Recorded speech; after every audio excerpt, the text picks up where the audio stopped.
ಸ್ಥಳಕ್ಕೆ ಗದ್ದಲ ಗಲಾಟೆ ಆಗುತ್ತೆ. ಶೂಟೌಟ್ ಅಲ್ಲಿ ಕಾಂಗ್ರೆಸ್ನ ಕಾರ್ಯಕರ್ತ ಸಾವನ್ನಪ್ತಾನೆ. ಇದರ ಬೆನ್ನಲ್ಲೇ ಇದು ಬಿಜೆಪಿಗರಿಗೆ ಅಸ್ತ್ರ ಆಗುತ್ತೆ. ಬಿಜೆಪಿಯ ನಾಯಕರು ಬಳ್ಳಾರಿಗೆ ಆಗಮಿಸಕ್ಕೆ ಶುರು ಮಾಡ್ತಾರೆ. ಈಗ ಬಳ್ಳಾರಿಯಲ್ಲಿ ಬಿಜೆಪಿಯ ಲೀಡರ್ಸ್ ಪ್ರೆಸ್ ಮೀಟ್ ಅನ್ನು ಮಾಡ್ತಾ ಇದ್ದಾರೆ. ಕಾಂಗ್ರೆಸ್ನ ನಾಯಕರ ವಿರುದ್ಧ ಸಚಿವ ವಿ ಸೋಮಣ್ಣ ವಾಗ್ದಾಳಿ ನಡೆಸಿದ್ದಾರೆ. ಆತ್ಮಸ್ಥೈರ್ಯವನ್ನು ಕುಂದಿಸೋದಕ್ಕೋಸ್ಕರವಾಗಿ ಸಿದ್ದರಾಮಯ್ಯ ಸಾಹೇಬ್ರೆ ಇದು ಮಾಡಿದಿರು, ವಾಪಸ್ ತಗೊಂಡು ಮರ್ಯಾದೆ ಉಳಿಸ್ಕೊಳ್ಳಿ. ಏನೇನು ಉಳಿದಿಲ್ಲ ನಿಮ್ಮದು. ನಿಮ್ಗೆ ಯಾರೋ ಅಲ್ಲಿ 3 ಕಾಸು ಬೆಲೆ ಕೊಡ್ತಾ ಇಲ್ಲ. ನೋಡಿದೆ, ನೀವು ನೋಡಿದ್ರಿ ಮೊನ್ನೆ ತಾನೇ. ಹೈಕಮಾಂಡ್ ಇದ್ದಿದ್ದು ಡೆಲ್ಲಿಲಿ, ಇವಾಗ ಹೈಕಮಾಂಡ್ ಅಲ್ಲಿಲ್ಲ, ಕೇರಳದಲ್ಲಿದೆ. ಸಿದ್ದರಾಮಯ್ಯನವರು ಒಂದು ರೀತಿ ಗಾಳಿಪಟ ಆಗಿದ್ದಾರೆ. ಯಾವಾಗ ಬಾಲ ಕಿತ್ಕೊಯ್ತದೋ ಇನ್ನೊಂದು ಆಯ್ತದೋ ಗೊತ್ತಿಲ್ಲ. ಆದರೆ ನಾನು ತುಂಬ ತೀಕ್ಷ್ಣವಾಗಿ ಒಬ್ಬ ನಾಯಕನನ್ನು ಯಾವುದೋ ಒಂದು ನೆಪ ಇಟ್ಕೊಂಡು, ಅದು ವಾಲ್ಮೀಕಿ ಅಂತ ಪುಣ್ಯಾತ್ಮನ ಶ್ರಾಮುಲೂರೇ, ಅವ್ರ ಹೆಸರು ಹೇಳೋಕ್ಕೆ ನಮ್ಗೆ ಇನ್ನೂ ಯೋಗ್ಯತೆ ಇಲ್ಲ. ಅವ್ರ ಆಚಾರ ವಿಚಾರಗಳು ನಮ್ಗೆ ಅರ್ಥನೇ ಮಾಡ್ಕೊಂಡಿಲ್ಲ.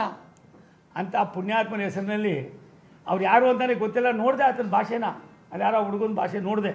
ನಾನು ಕರಿತೀನಿ ಆತನಿಗೆ, ನಿಮ್ಮ ಮೂಲಕನೂ ವಿನಂತಿ ಮಾಡ್ತೀನಿ, ಒಂದು 6 ತಿಂಗಳ ನಂತರ ಬಾಪ, ರಾಜಕಾರಣ ಅಂದರೆ ಏನು, ಸಾರ್ವಜನಿಕ ಜೀವನ ಏನು, ಬಡತನ ಏನು, ಇನ್ನೊಬ್ಬರ ಬಗ್ಗೆ ಗೌರವ ಏನು, ಇನ್ನೊಬ್ಬರನ್ನ ಯಾವ ರೀತಿ ಕುತಂತ್ರ ಮಾಡಿದ್ರೆ ಯಾರು ಏನೇನಾಗಿ ನೆಲ ಕಚ್ಚಿಬಿಟ್ಟು ದಿವಾಳಿ ಆಗ್ಬಿಟ್ಟವ್ರೆ ಅಂಥವ್ರನ್ನೆಲ್ಲ ತೋರಿಸ್ತೀನಿ. ಅದಕ್ಕೆ ಇವತ್ತು ನಾನು ಮುಖ್ಯಮಂತ್ರಿಗಳಿಗೆ ಆಗ್ರಹ ಮಾಡ್ತೀನಿ.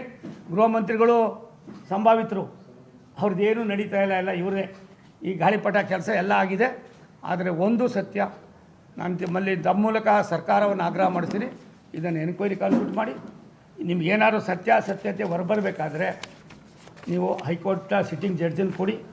ಅದಾಗಲಿಲ್ಲ ಅಂದರೆ ಯಾರ ಕೈಲೋ IPA ಯಾರಾದರೂ ಆಗ್ತಾರೆ, PAL. ಇದು ಅಷ್ಟು ಸುಲಭವಾಗಿ ನಿಲ್ಲೋದಿಲ್ಲ. ಈ ಕೆಲಸ ಅಷ್ಟು ಸುಲಭವಾಗಿ ನಿಲ್ಲೋದಿಲ್ಲ. ದ್ವೇಷದ ಭಾಷಣ ಅಂತ ಅಂದ್ಬಿಟ್ಟು ಒಂದು ಕಾಯ್ದೆ ತಂದ್ರಿ ಮೊನ್ನೆ. ಯಾರಪ್ಪ ದ್ವೇಷದ ಭಾಷಣ ಮಾಡಿದ್ದು? ಯಾಕೆ ಅವ್ನಿಗೆ ಅರೆಸ್ಟ್ ಮಾಡಿಲ್ಲ ನೀವು? ದ್ವೇಷದ ಭಾಷಣ ಇವರೇ ತಾನೇ ಮಾಡಿದ್ದು. ಯಾರಿಗೋಸ್ಕರ ತಂದ್ರಿ ನೀವು? BJPಯವ್ರಿಗೋಸ್ಕರ, NDA ಇದಕ್ಕೋಸ್ಕರ ತಂದ್ರಿ. ಯಾವ ರೀತಿ ಭಾಷೆ ಮಾತಾಡ್ತಾರೆ ನಿಮ್ಮಲ್ಲೇ ಬಂದಿದೆ. ನಾನು ನೋಡಿದೆ ಆತನ ಭಾಷೆನ. ನಾನು ಇಡೀ ವ್ಯವಸ್ಥೆನ ಅವತ್ತು ಇಡೀ ದಿನ ಡೆಲ್ಲಿಯಲ್ಲಿ ಇದ್ದಿದ್ದನ್ನು ಪ್ರತಿಯೊಂದನ್ನು ನೋಡಿದೆ. ರಾಮುಲೋಂಪ ಅಂತ ಒಬ್ಬ ಸೀನಿಯರ್ ಮಂತ್ರಿ ಮೇಲೆ ನೀವು ಹೆರ್ಗಕ್ಕೆ ಹೋಗ್ತಿರಲ್ಲ, ಅವ್ರೇನಾದ್ರು ತಲೆ ಕೆಡಿಸ್ಕೊಂಡ್ರೆ, ಏನಾದ್ರು ಒಂದು ಸ್ವಲ್ಪ ಅವ್ರು ಸಂಯಮ ಕಳ್ಕೊಂಡಿದ್ರೆ ಪರಿಸ್ಥಿತಿ ಏನಾಗ್ತಾಯಿತ್ತು? ನಾನು ಅದಕ್ಕೆ ಇಬ್ಬರು ನಾಯಕರಿಗೆ ಅಭಿನಂದಿಸ್ತೀನಿ. ನಮ್ಮ ಪಕ್ಷ ಶಿಸ್ತಿನ ಪಕ್ಷ ಆಗಿರೋದ್ರಿಂದ ನಾನು ಇದನ್ನು ಸಿಟ್ಟಿಂಗ್ ಜಡ್ಜಿಂದ ಮಾಡಿ ಇದನ್ನು ಮಾಡಲಿಲ್ಲ ಅಂದರೆ ಏನಾಗ್ಬೋದು ಅನ್ನೋದಕ್ಕಿಂತ ಹೆಚ್ಚಾಗಿ, ವಾಲ್ಮೀಕಿ ಈ ದೇಶದ ಒಬ್ಬ ಭಗವಂತ, ನಮ್ಮ ದೇಶಕ್ಕೆ ಒಂದು ಸಂಸ್ಕಾರ ಕೊಟ್ಟವರು. ನಿಮ್ಗೆ ಅವ್ರ ಹೆಸರು ಹೇಳೋಕ್ಕೆ ಯೋಗ್ಯತೆ ಇದೆಯನ್ರಿ? ನಾಚಿಕೆ ಆಗೋದಿಲ್ವ ನಿಮಗೆ? ನಾಚಿಕೆ ಆಗೋದಿಲ್ವ? ಯಾವ ಸೀಮೆಗಳು ಏನು ಓದಿದ್ದೀರಿ ನೀವು? ಇದೇನಾ ಜನ ನಿಮ್ಗೆ ಓಟ್ ಕೊಟ್ಬಿಟ್ಟು ಗೆಲ್ಲಿಸಿದ್ದು? ರಣರಂಗ ಮಾಡಿ ಇಡೀ ಜಿಲ್ಲೆಯನ್ನು ನೆಮ್ಮದಿ ಹಾಳು ಮಾಡೋದಕ್ಕೆ ನೀವು ಇರೋದು? ಎಷ್ಟು ದಿನ ನಡೀತದೆ ಇವೆಲ್ಲ? ತುಂಬ ಜನ ಹೊಟ್ಟೋದ್ರು. ನಾನು ಇದ್ಯಾವುದು ಬಿಹಾರ ಅಂಥದ್ದು ಮತ್ತು ಬೇರೆ ಬೇರೆ ರಾಜ್ಯಗಳಿಗೆ ನಾನು ಸುತ್ತಾಡ್ತಾ ಇದ್ದೀನಿ. ನೀವು ಒಂದು ಸಾರಿ ಛತ್ತೀಸ್ಗಢಕ್ಕೆ, ಜಾರ್ಖಂಡ್ಗೆ, ಅರುಣಾಚಲ ಪ್ರದೇಶಕ್ಕೆ, ಮತ್ತು ಅಸ್ಸಾಂಗೆ, ಮೇಘಾಲಯಕ್ಕೆ, ತ್ರಿಪುರಾಗೆ ಬನ್ನಿ, ಕರ್ಕೊಂಡು ಹೋಗ್ತೀನಿ. ಇವ್ರು ಯಾರು ಇವರು? ಅಲ್ಲಿ ಏನಿಲ್ಲ, ಇವರು ಸುಮ್ಮನೆ ಹಿಂಗೆ ಅಂದರೆ ಎಲ್ಲೋ ಕಳೆದೋಗ್ಬಿಡ್ತಾರೆ. ಅಂಥವರು ಎಲ್ಲ ಇವತ್ತು ಮನುಷ್ಯರಾಗಿ ಬಾಧ್ಯ ಮಾಡ್ತಾಯಿದ್ದಾರೆ.